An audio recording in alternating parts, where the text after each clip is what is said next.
Good morning, everyone. Welcome back to my channel. I hope that you're all having a wonderful and blessed Memorial Day. Here's your daily news report and fourth stimulus check update. Treasury Secretary Janet Yellen is urging Congress to approve an additional $13.2 billion in funding for the Internal Revenue Service. Millions of Americans may permanently receive an extra $300 every month. Remember, everyone, that this coming Friday evening, I will be giving away more $75 Amazon gift cards. To enter the giveaway, all you have to do is subscribe to my channel, like this video, and please do leave a comment below. Thank you so much, everyone. While testifying before a House of Representatives panel that plays a vital role in spending, Janet Yellen said that government funding has been unchanged since the year 2010. Yellen said that boosting funding for the IRS is a top priority for the Biden administration, which is looking to enhance tax enforcement in order to fund a nearly $4 trillion spending proposal that would rebuild the nation's infrastructure and dramatically expand the government-funded safety net. Yellen also stated many of the country's wealthiest taxpayers do not pay their full tax bill, and that the IRS is not nearly staffed up enough to ensure compliance. She maintained that increasing the agency's auditing power would not be used to target individuals who are earning less than $400,000 a year. Making the case for more IRS funding, Yellen noted that an estimated $7 trillion in tax revenue will go uncollected in the next decade because the agency lacks the necessary resources to crack down on wealthy tax cheats. She also pointed out that the Internal Revenue Service has been responsible for making roughly $800 billion in stimulus payments over the past year, and is about to undertake distribution of the expanded child tax credit, which is to be paid out to millions of American families in monthly installments. As the United States government prepares to send out up to $300 a month per child to millions of families this summer, the payments could end up coming for years, rather than fading away next year as planned. That's the prediction made by some analysts and advocates, regardless of whether they support or oppose the expanded child tax credit payouts, which are due to start July 15th of this year, and stem from March's $1.9 trillion stimulus law.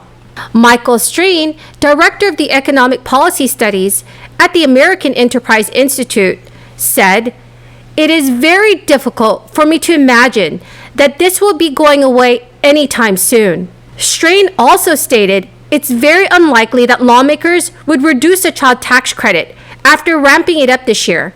And while it's possible the child tax credit could go back to getting paid out only once a year at tax time rather than through some monthly installments, he would not bet on it. The monthly payments are slated to amount to $300 per child under the age of 6, or $250 per child age 6 to 17. They are due to come for this year's last 6 months, beginning in July and running through the end of December.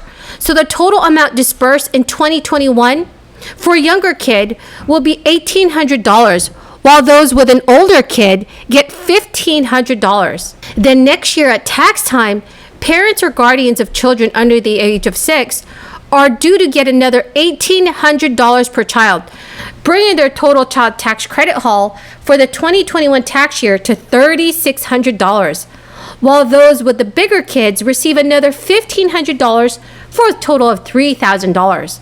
That's because the $1.9 trillion stimulus law increased the amounts of $3,600 or $3,000, up from an earlier level of $2,000. With half coming through the monthly installments.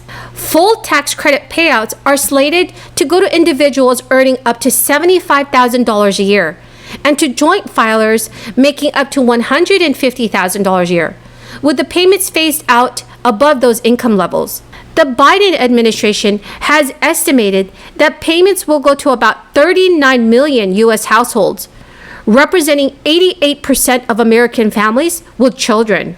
President Biden has proposed extending the expanded child tax credit through the year 2025 in his $1.8 trillion American Families Plan, while other Democrats, such as House Speaker Nancy Pelosi, have called for making it permanent.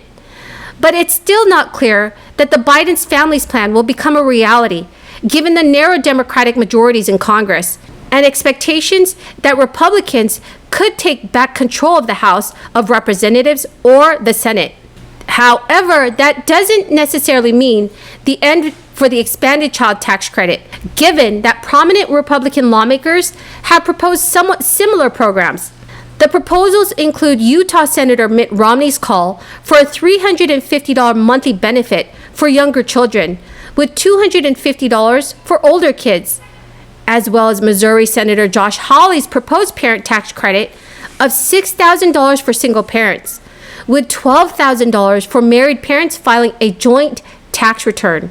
The federal government will certainly continue to provide Americans with much more relief payments.